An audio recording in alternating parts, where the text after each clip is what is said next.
gentlemen, the President of the United States, Donald J. Trump.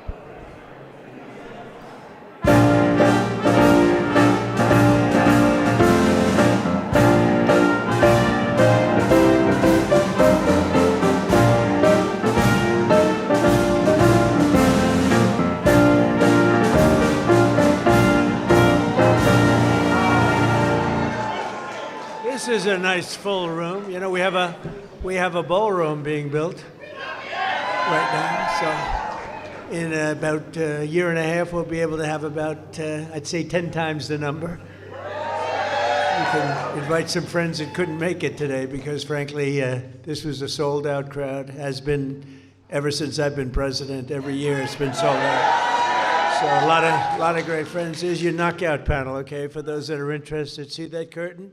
You open that curtain, and it's a beautiful funnel right into the most beautiful ballroom. It's being built right now. So it's pretty, and they wanted it for 150 years. We're getting it done a lot. We're getting a lot of other things done, too. Well, I want to thank you all and welcome you to the White House on this very special occasion. It is indeed. I've been at every one of them, and we celebrate the 100th anniversary of Black History Month. That's a big deal. 100th.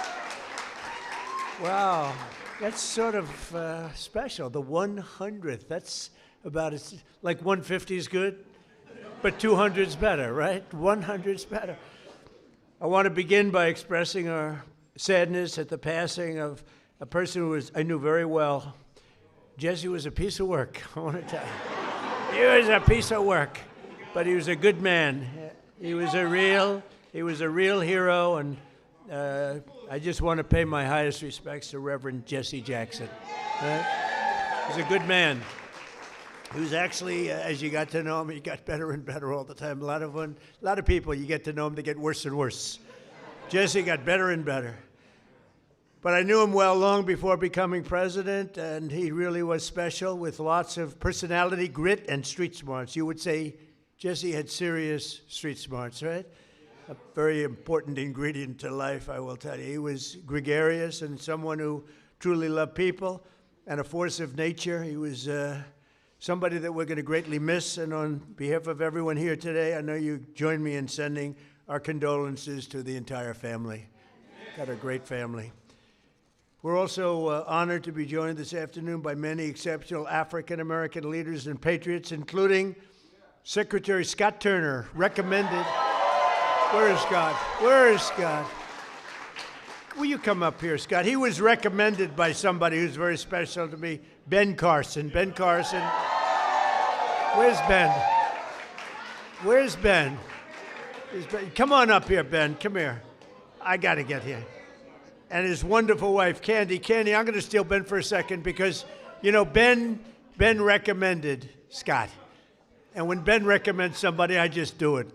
Did I make a good decision? Be careful. Don't fall, Ben. If you fall, that's the end. You can never recover from a fall. You know, you can make the greatest speech ever, but if you fall, my predecessor taught me that. So is Scott doing a good job, Ben? He's doing the best job ever. Come on, say that. I like that. So, one of the reasons I was so high on Scott Turner is he was really the driving force behind the opportunity zones, which doesn't get nearly the attention that it should, but it was because President Trump realized that the best way to get things done is through public-private partnerships and have everybody with skin in the game, and it is working, as are all the other things that he's been recommending. And at some point, the mainstream media will recognize that you don't politicize everything. You open your eyes and your ears, and you look and you see what works, and you deal with that. But the best thing about Scott, he's got a lot of energy. You know, I'm an old man now. I'll be 75 on my next birthday. And I'm not like President Trump. He just goes forever. But no one else is like that. But Scott Turner, we call him the Energizer Bunny.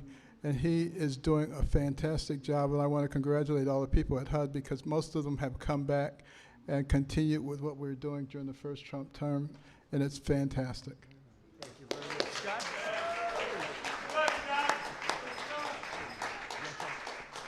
Well, just very briefly, thank you, Mr. President. We are so grateful for your leadership and for your heart for America. And Dr. Carson, who is a tremendous just leader, servant leader, and been a great mentor to me. And you know, I never thought that I would see the day where I'm standing between the president and Dr. Ben Carson. That's pretty cool. Yeah. And so I just want to say to everyone that's here, you know, as we celebrate this special day in not only Black history, but American history, this year that we've been here, you know, under President Trump, the Lord has been so gracious to us, and he's been faithful, and the president has been a tremendous leader in his work ethic, his heart for people. And when he says America first, he really does mean America first. Yeah. And so, and to be able to stand on the shoulders of Dr. Ben Carson and for the president to trust Dr. Carson at his word is truly humbling for me. And so to stand now as the servant leader and the secretary of HUD, I'm grateful to the Lord. I'm grateful to the president and Dr. Carson. And I promise you we will continue to do good work and to make not just housing affordable and everybody achieve the American dream, but really to bring transformation. And so that those that are in our country who depend on subsidies and this, that, and the other will get off of that and live a life of self-sustainability. So God bless y'all. Thank you, Ben. Thank you. And Ben mentioned opportunity zones. We did that, and I want to thank Tim Scott because he really, it was his baby. That was his baby, and he did a great job with it. We appreciate it. And again, Candy, thank you very much for being here. Special woman. Ben's getting the Presidential Medal of Freedom. That's the biggest. That's the biggest. It's the highest award you can have outside of the Congressional Medal of Honor. But it's better because, you know, a lot of people get the Congressional Medal of Honor. They're not around. You get them, they're not around. Whereas we don't have to go that far, generally speaking. But it's the highest award, civilian. And then you have the matching is the Congressional Medal of Honor, both tremendous. So Ben, I'll be seeing you back here pretty soon, I think, and you're going to get the award. You'll probably fill up this room. I said, we'll do it in the Oval Office. He said, sir, it's not big enough. I said, what? So we're going to do it right here, okay? And we love it. I'd like to also thank senior counsel to the Assistant Attorney General. He's a fantastic man. He's been my friend for a long time, Leo Terrell. There's no better. We have time, right? Do we have time? Yes? Anybody have to go? Like, come on up here, Leo. Get up here. This guy, he says it like it is. I like Leo. Come here, Leo. Look at you. Spry. 2.0. Leo 2.0. Let me just thank you very much, Mr. President. First of all, we are living under the administration of the greatest president in our lifetime. And we have the hottest country in our lifetime. And I want to make sure the mainstream media knows this because you represent the people who basically counter what the mainstream media has done. President Trump was the president who fully funded historically black colleges and universities. President Trump took the lead and performed criminal justice reform. President Trump made sure that we had opportunity zones. Let me close by saying this. This country is at a crossroads, and we have the right president at the right time. And if you want school choice, like I know you do, President Trump wants it.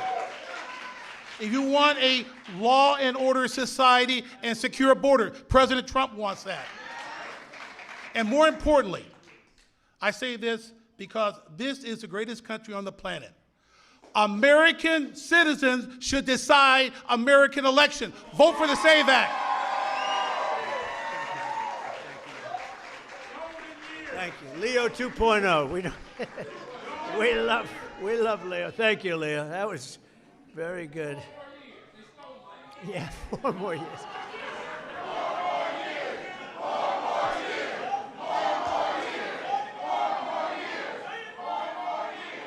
Anyway, so he's a special guy. I watched him on Sean Hannity a long time ago. He used to be a Democrat, you know. Leo was a Democrat. That's a long time ago, right? Can you imagine you were a Democrat? I can't imagine it. You'd see him with Leo 2.0 up in the hat. We love him. He's a great man, actually. General Counsel for the Department of War, Earl Matthews. That's a big deal. Thank you, Earl. Thank you very much. I see Johnny over there with a great book. How is the book doing? Good? What a great person you are. Great book. White House Pardon Czar. This is a big job. This is a big job. Alice Johnson. Alice? Where's Alice? What a sweetheart. I met Alice and she was incarcerated for what some people would say today is not even a fine, right, Alice? It's not even a fine. And I said, how long has she been in jail? 22 years. I said, 22 years. And right, Alice? And come on up here, Alice. Come on up. I said, 22 years, and she was on a phone call. This was over a phone call. I know about fake phone calls too, Alice, you know, remember? They tried to get me in a fake phone call. But Alice was in jail for like 22 years. I said, how many years does she have left? 28. I said, 28 years left. And I said it, and I mean, she admitted she made a little mistake, but it was not the kind of a mistake that you serve 50 years in jail for. Like maybe a couple of months, maybe less than that. And I said, this is the most unfair. And then when I met her, I fell in love. My wife was very upset with it. Our great First Lady did not like that, Scott. She didn't like it, but Alice is great. And say a couple of words. It was so ridiculous. 22 years, she had 28 left. And I said, let's get her the hell out. And we got her out. We did a commute. And then when I got to know her, she was so high quality. I said, full pardon. So she's cleaner than anybody in this room, even than my friend right here. She's cleaner. Because of that, she's cleaner than anybody in this room. Thank you, Mr. President. The feeling was mutual. I fell in love with this man, with his heart for this country, with his heart to really bring America back to the form of greatness that it deserved. And that's exactly what he has done. My story is truly a Joseph story. This president right here, President Donald Trump, brought me from the prison pit to the White House. Only in America could there be a story like my story.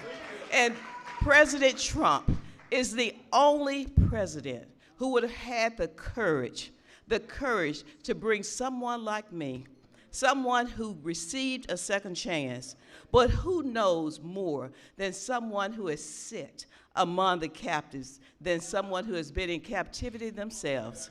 I did not get comfortable in my own freedom, but I went back, as Harriet Tubman said she did. She went back to draw many others into freedom. And President Trump has listened to those recommendations. There's so much more to come, because when you see me, you see a miracle. You see hope. You see second chances. And you see someone who is willing to roll up their sleeves and do the work, do the hard work to help individuals gain their freedom. President Trump did something historic in his first term. He signed the First Step Act into law. And for that, over 40,000, and that number is low, over 40,000 individuals have come home to their families early. And you know, many, many, many of those were Black Americans who had no hope. This president right here, as you look out upon this sea of Black Americans, this president hears you. This president cares for you. Don't let anyone tell you that this president right here, Donald Trump, is not for Black America, because he is. I'm standing here today as a testament to how he feels about Black Americans. There has never been a position like this. I don't know if there ever will be before, but I worked with him in his first term, and I'm proud to now officially have the title to make it happen. Let's get real with the realness. Let's get behind President Trump, who truly has turned our nation around and made us the envy of every country in the world. Thank you, Mr. President, and thank you, God, for recognizing and raising up this man to be the leader of the free world. I love you.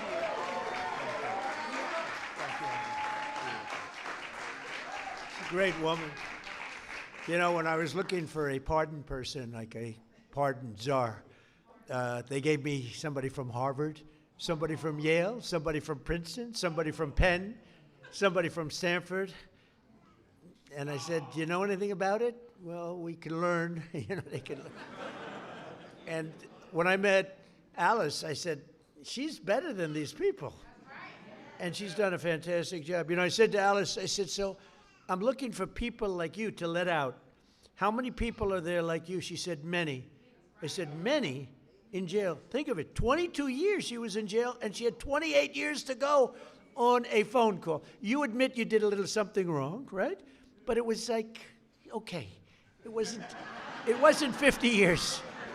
Even if you said 6 months, today it would be probably nothing.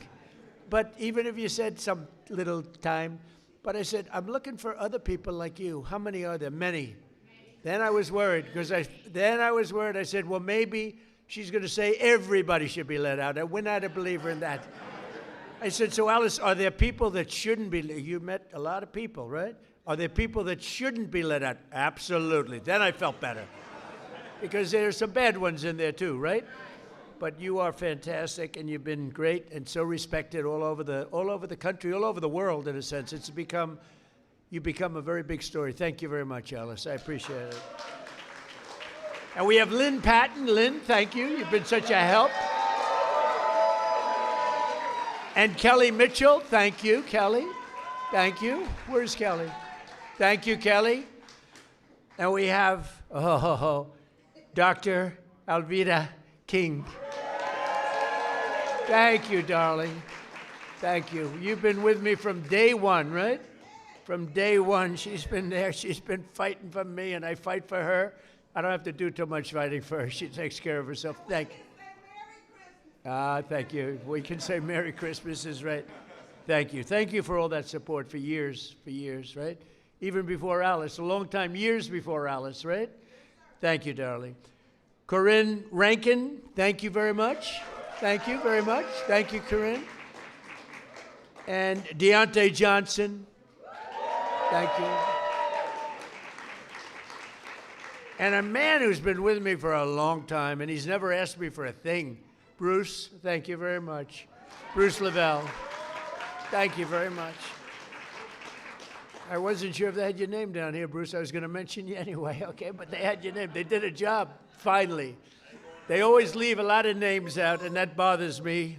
Like I see Scott Bessent, his name was left out. First time ever. Look at Scott. I'm looking for his name. I'm looking for his name. I said, I better. He's the greatest Treasury Secretary we've ever had. I think how's the economy doing, Scott? Good? The best. It's really, people are going to see, and watch the State of the Union. We're going to be talking about the economy.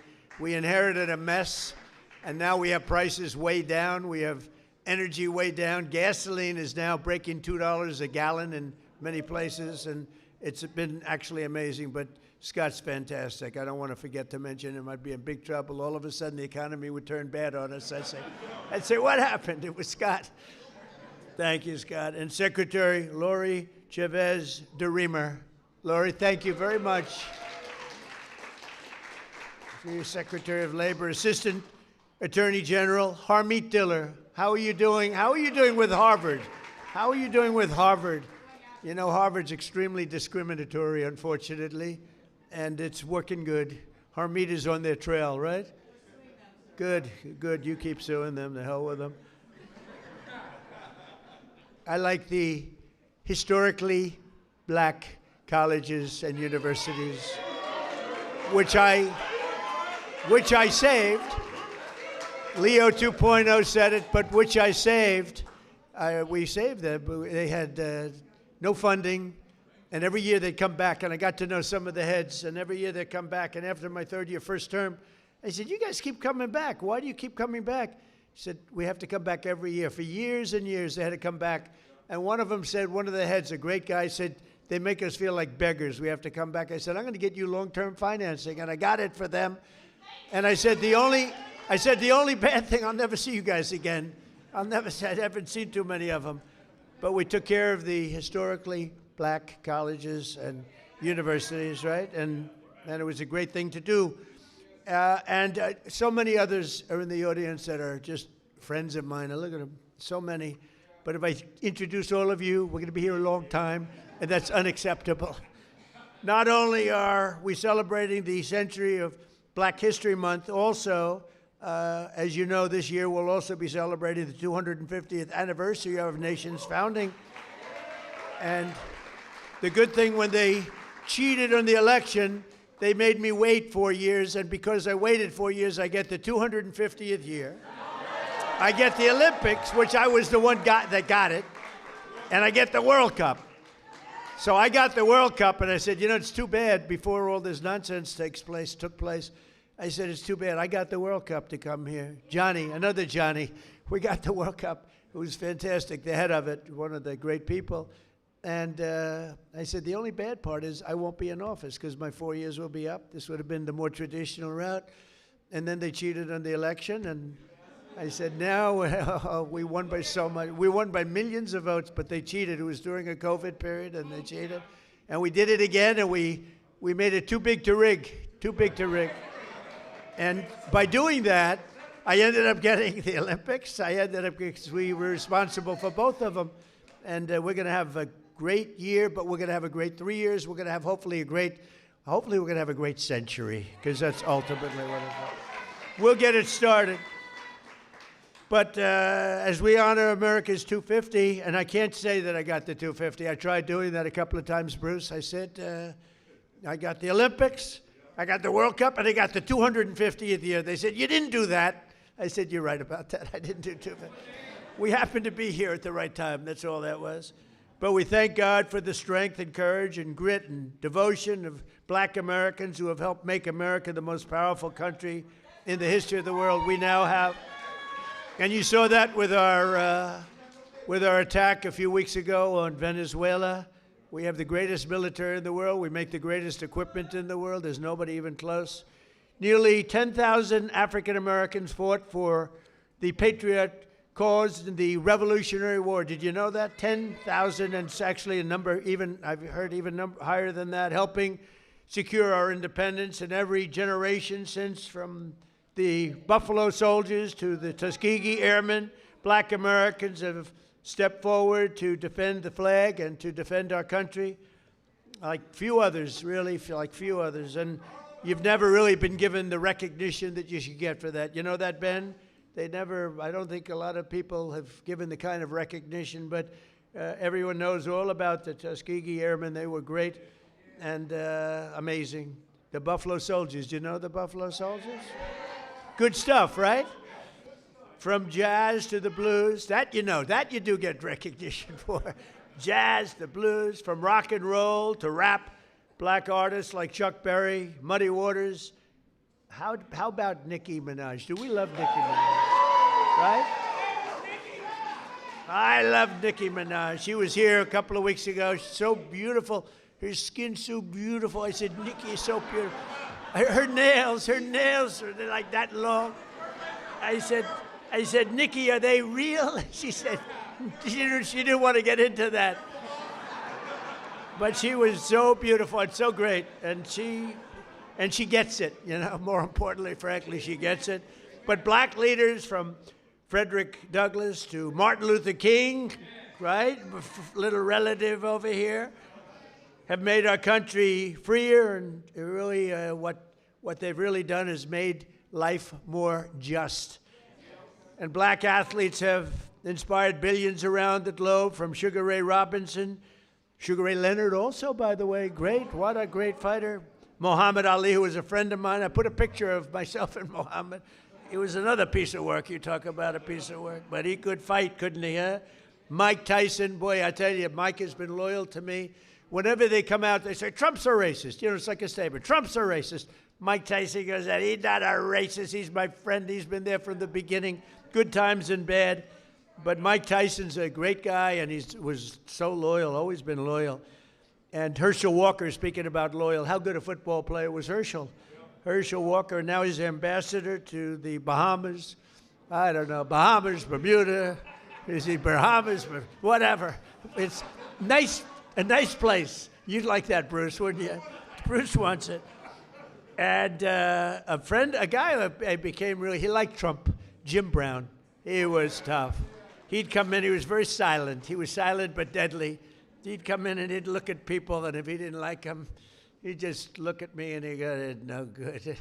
He wanted to rip their heart out. I would say there can't be a greater football player than Jim Brown. By the way, Lawrence Taylor, great friend.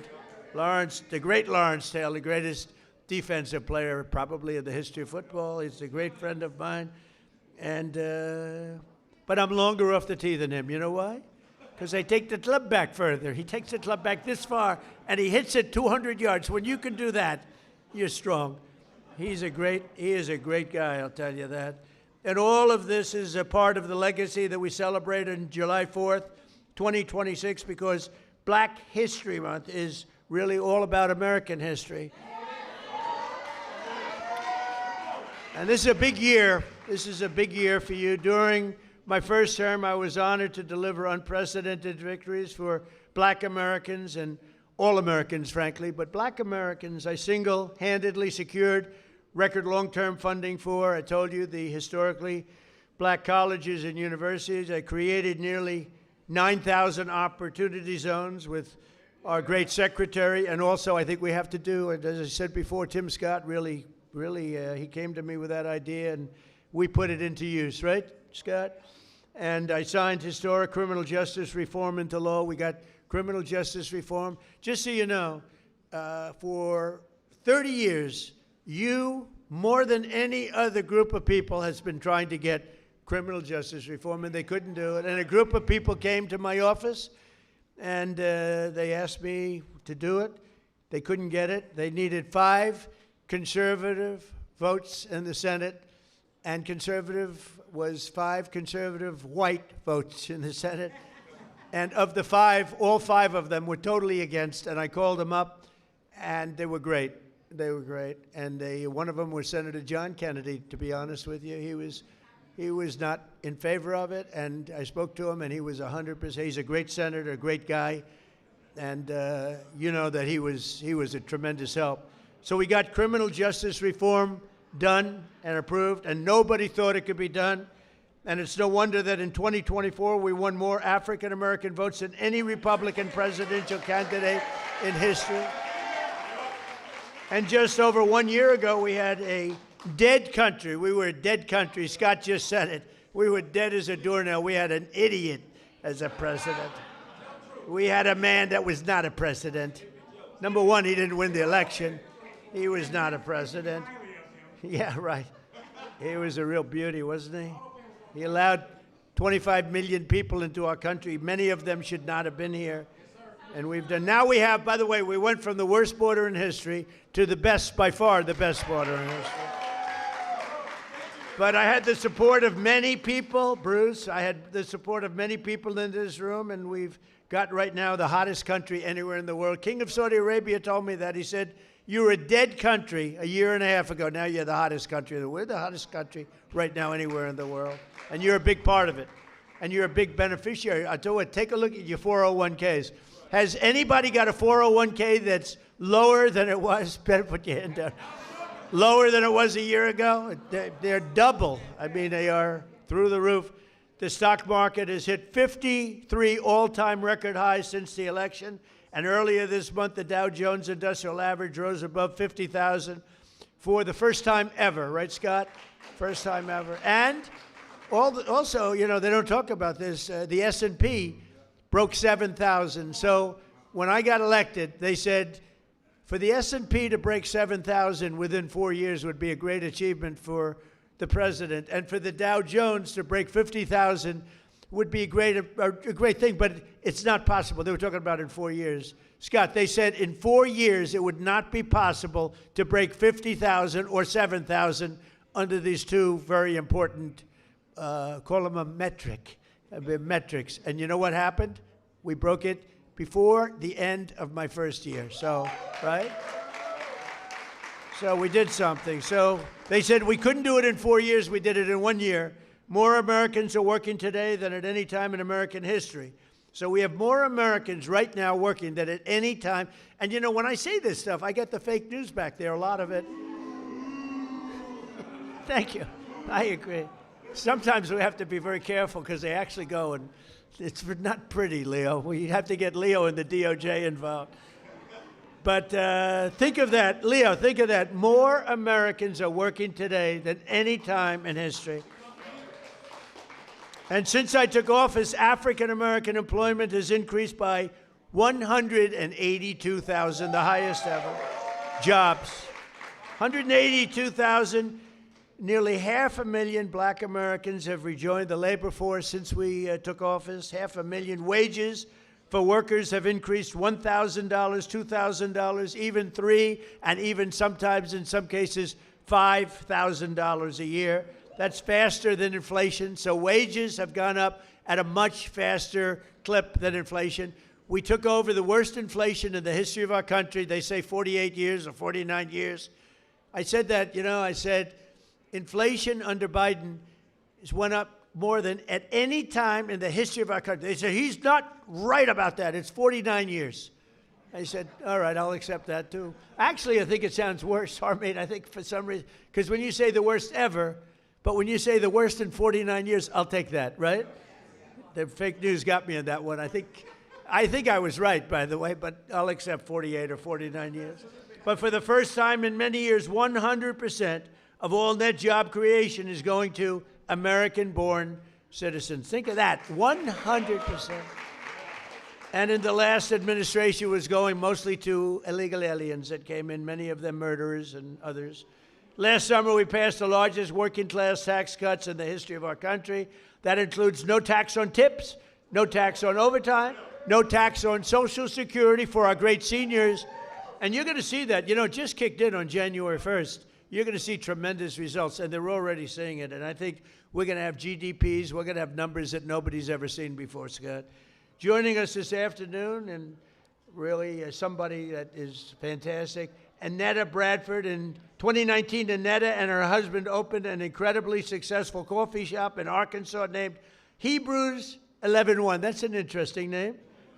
No one thinks that the no tax on tips matters. Well, it does matter, and it mattered a lot to Annetta. And she was able to grow her business just in a short period of time and hired more employees. And she's making a fortune. I'd like you to give some of the people in that room some of that money, Annetta. You should make it a lot. Annetta, come in. Arnetta, come. Where are you? Arnetta, come on up here, Arnetta. Come on up. Hi, darling. Let me move that down. I can't do anything first but say to God be the glory. Amen. I have no business being here other than him having me here. And so, yeah, I'm not going to do it. I'm not going to preach. I'm going to settle myself. Thank you so much for inviting me and having me here. It's such an honor to be here today. Hebrews 11:1. People ask me all the time, why did I even open a business? Why did I even call it Hebrews 11:1? Hebrews 11:1 is my very favorite scripture. Now faith is the substance of things hoped for and the evidence of things not seen. That scripture has walked with me, it has grown me from a little girl on up. Not having no longer my mother here, no longer having my father here, my husband not having his mother and his father here. We opened Hebrews 11:1 with no funding, no money, no big family investors, no business loans, didn't have great credit. It was us and faith in God. That was 7 years ago. But I ran that business with just myself and one employee. Then here comes no tax on tips.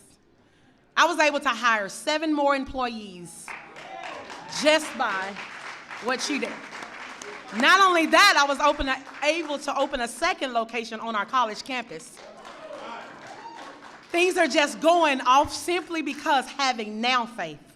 And so I love the fact of that scripture. Now, I say all of that I'm trying to stick to my little written down thing that I wrote.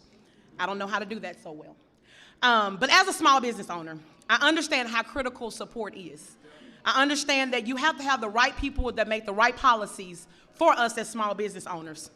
So no tax on tips has been an extreme blessing for me and my business. Not just mine, but I know so many people across the country.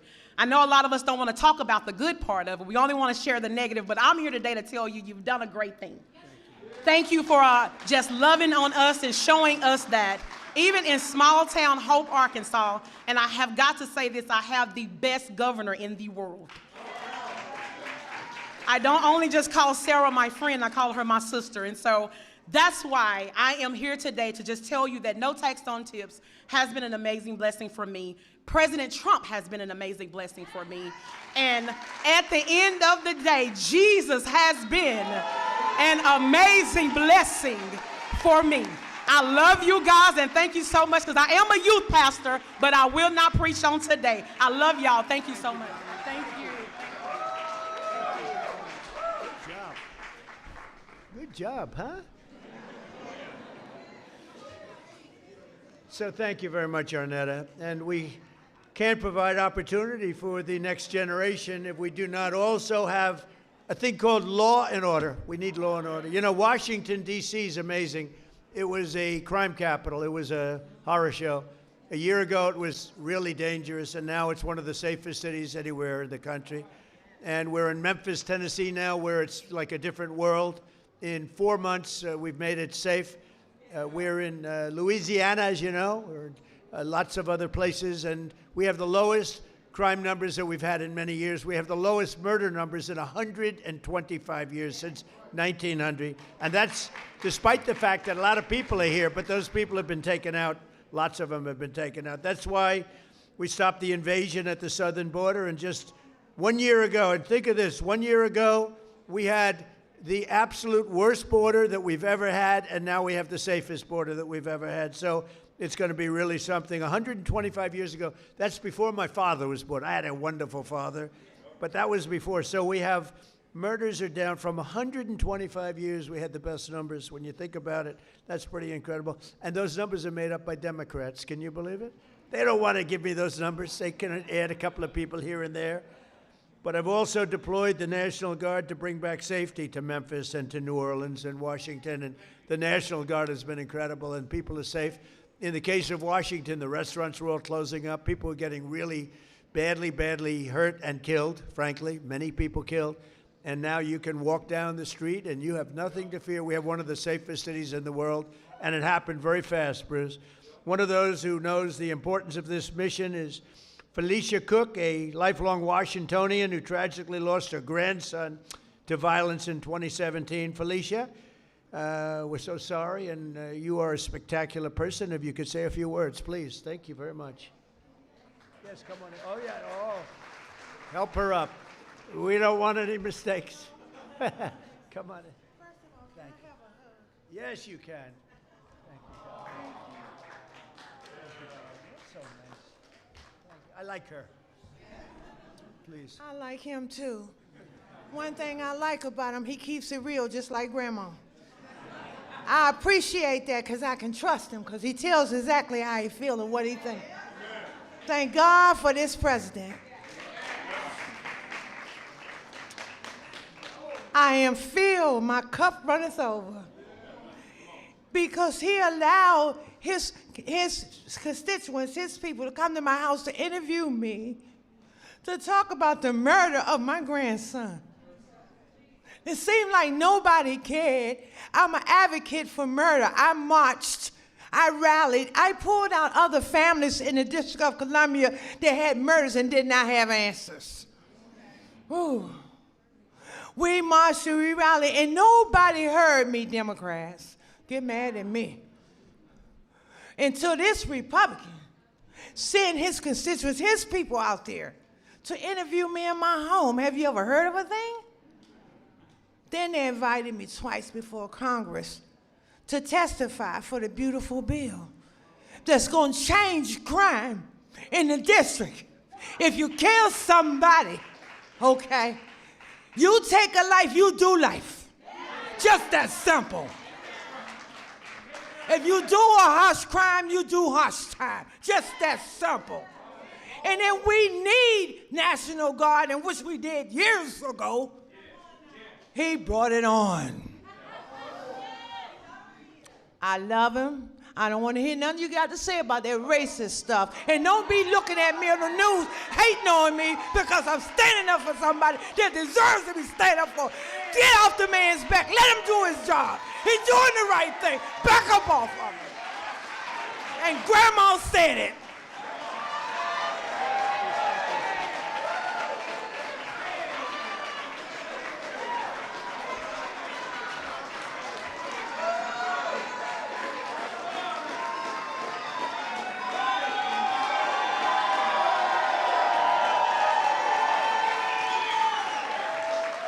Wow. That's pretty good. When is she running for office? Felicia, when are you running for office, please? You have my endorsement. You have my endorsement, Felicia. Thank you, darling. That's great. What a great, and it's from the heart. Your little baby, right, was just so horribly taken from you.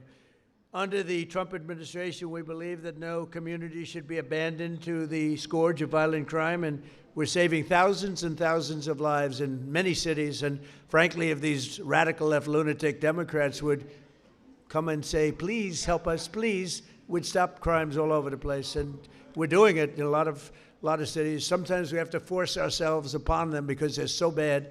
And I don't even think they realize what's happening to their cities and their towns. But every town that we go in, every city that we go in, like Washington, Felicia, you feel much safer now, totally safe. You can walk to a restaurant. The restaurants were all closing. Now you can't get a restaurant. The bad news is you can't get into a restaurant. But it's a great thing to see what's happening in Washington. It's like it's a hot place, and hopefully people will be coming in record numbers. And it's been, well, I know we need a little help. You need help in Atlanta. He just said, you're right, Atlanta, we could take care of Atlanta. I'll tell you what, you ought to get them to call me. We could take care of Atlanta so fast.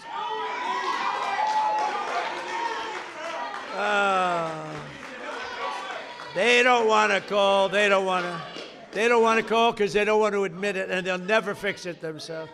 Don't forget, we move people out. We don't just go in and, be tough guys. We move people out. We take career criminals and we get them out. We bring them back to the country from where they came. And think of it, 90% of the crime is caused by 2% of the people.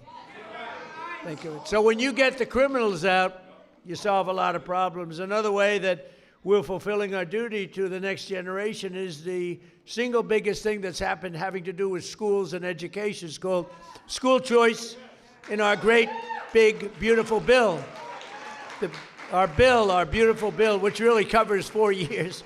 We put it all together. That's why we call it the great, big, beautiful bill. This will help millions of African-American children and ensure that no child is condemned to a failing government or a horrible school. And we have a person here who's fantastic on this subject. Greta, would you please come up?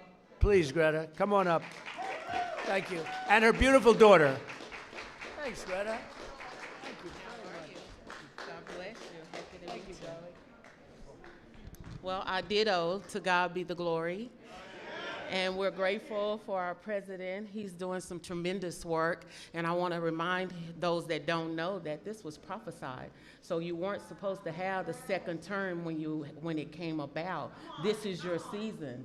And God said that it was going to be rough the first 2 years and that things were going to happen. But then the last 2 years are going to be great. Well, I hope and so. yes, you're going to do some tremendous things. And so for that, we thank you.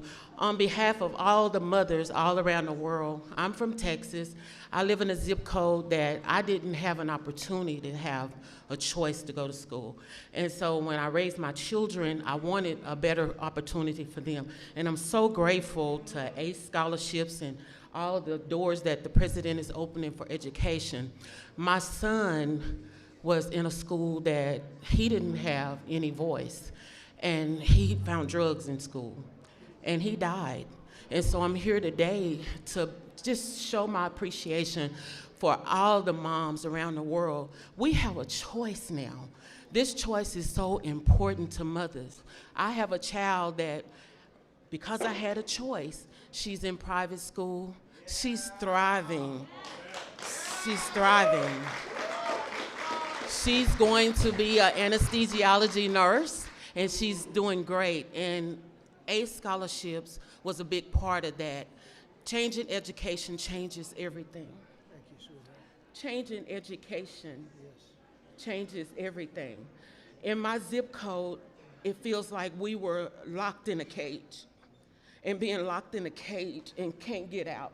And because of all of the things that you're doing for education, now we can get out and soar. Our children can have a chance to be prosperous just like other children. And I thank you for that. This is a great opportunity. So on behalf of all the mothers all around the world, I stand here and I give you your flowers while you can still get them. Thank you. I appreciate you. Give me a hand. Thank you, sweetheart. And this is here. Look how beautiful. What a beautiful thing. Thank you. Wow, so nice. Thank you very much. Thanks, Greta. So we're calling it end, and I just want to say this is an honor to be here. We celebrate Black History Month. We honor the memory of those who came before us by continuing their legacy and fighting for an American that's really an America that's safe and strong and prosperous. We now have a country that's bigger, better, greater than ever before. I want to thank all my secretaries and all of the people that came here. Our military leaders are here. We have a lot of people that are here, and I want to thank you all. But this is a very special group of people. So happy Black History Month, happy Black History Year, and happy Black History Century. Thank you all. Thank you, Bruce. Thank you. Thank you very much, everybody.